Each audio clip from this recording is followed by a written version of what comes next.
So first of all, I want to give a quick review of what all of this terminology and these different symbols mean.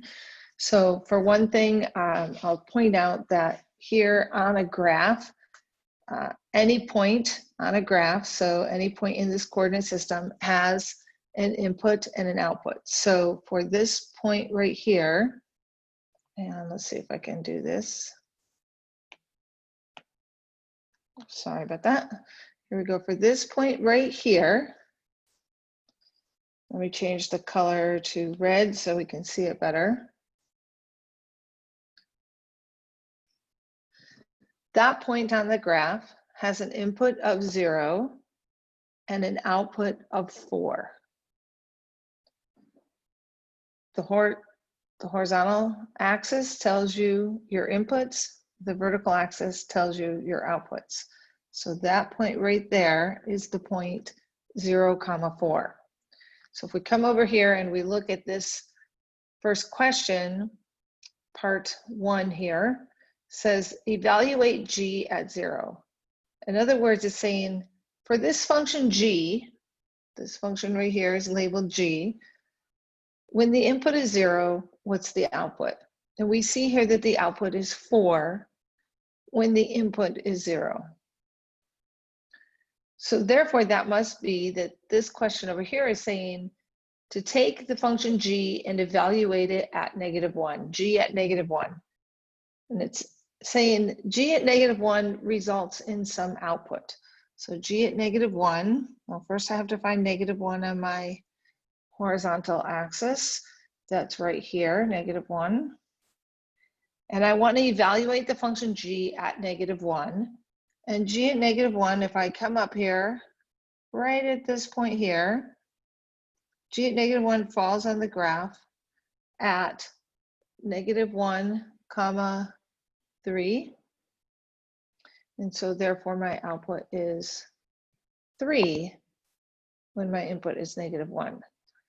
So remember from our function notation, we said y is a function of x, y is my output,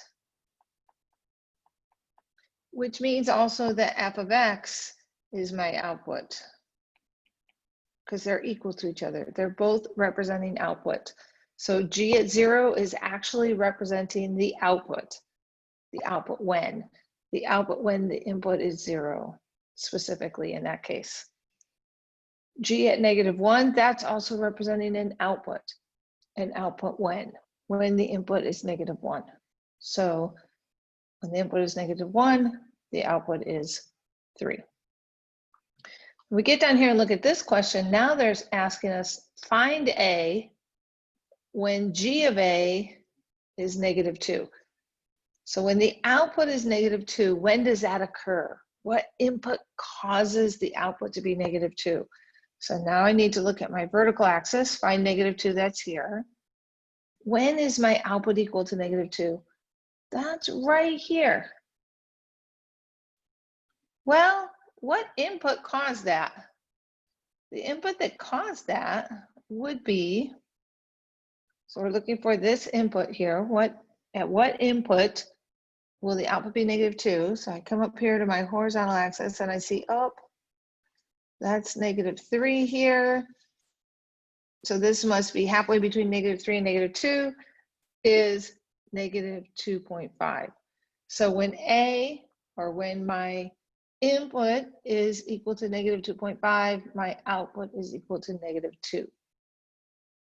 So one more here.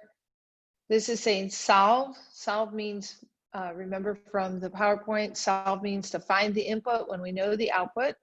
So here I know the output is 0. Let me erase a few things on the graph here so that I have a little more room to work. Okay, so the question is for this function g, lost my pencil. For this function g, when is the output 0? Well, the output is 0 whenever the function crosses this horizontal line. And that happens right here And it kind of looks like it happens here, but it really doesn't, because that's an open circle, which means that the graph isn't actually touching there. That's a hole, it's not actually touching. So it's really only in one place, and that is when A equals -2. So when A equals -2, G at A, or my output, is equal to 0. All right, now let's talk about domain and range. So if you remember from the PowerPoint slides, domain is the set of all the possible inputs, and the range is the set of all the possible outputs. So when I look at this graph that's shown here, this graph is only defined for the values that are actually shown in the image. So this graph doesn't go beyond in either direction. There's no arrows on it, so it doesn't continue forever and ever. It just stops. And so I need to ask myself for the domain, what's the smallest possible input value?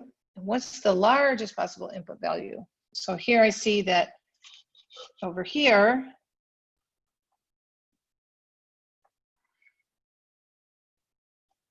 at A equal -3, that's the farthest to the left that I see any points on my graph. And over here at A equal 2, that's the farthest to the right that I see any points on my graph.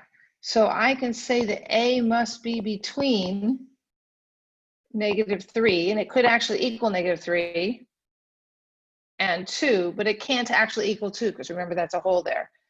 And I can write it using that type of notation, or I can use the interval notation, -3, 2, where the open, this rounded bracket implies that I'm not actually including that. I'm just getting close to it, but not including it. The square bracket says, yes, I am including that point. It's like the less than or equal to sign.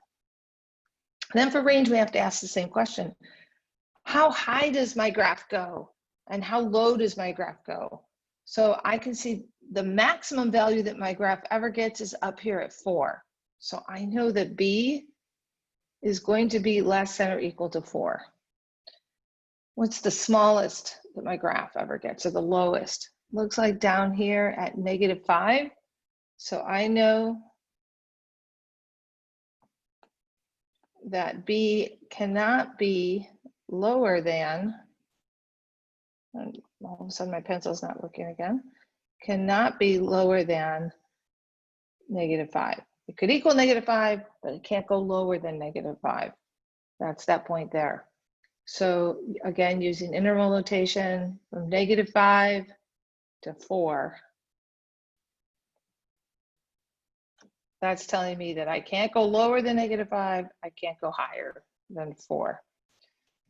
Be careful, interval notation is not the same thing as a point. A point up here, remember, has an input and an output. Interval notation tells me the beginning of my interval and the end of my interval, including everything in the middle. So then finally, is this inverse the inverse a function? So if I were to change this, instead of looking at my horizontal axis as my input and my vertical axis as my output, what if I changed it so that my vertical axis was now my input and my horizontal axis was now my output? In other words, what if I changed it so that these B values were my inputs and these A values were my outputs? Well, I can see already that I'm going to have a problem, because if my input was 2 right here, I don't know why sometimes my pencil just stopped working. But if my input was 2, I would have 2 possible outputs. I would say, oh, for an input of 2, remember now, if B were my inputs, then my output would either be -1.5 or +1.5. And that can't be the case. Functions can't have 2 possibilities for an output. If you know what the input is, there can only be one output that matches with that input. I can't say, oh, when I put in a 2, let's see, maybe I'll get out a -1.5. Maybe I'll get out a +1.5. No, we have to know for sure what we're going to get out. We can't have options. So is the inverse a function? No. That would give us one input with multiple outputs, and that can't be the case for a function. Okay, well, I hope this was useful, and if you have more questions, please let me know.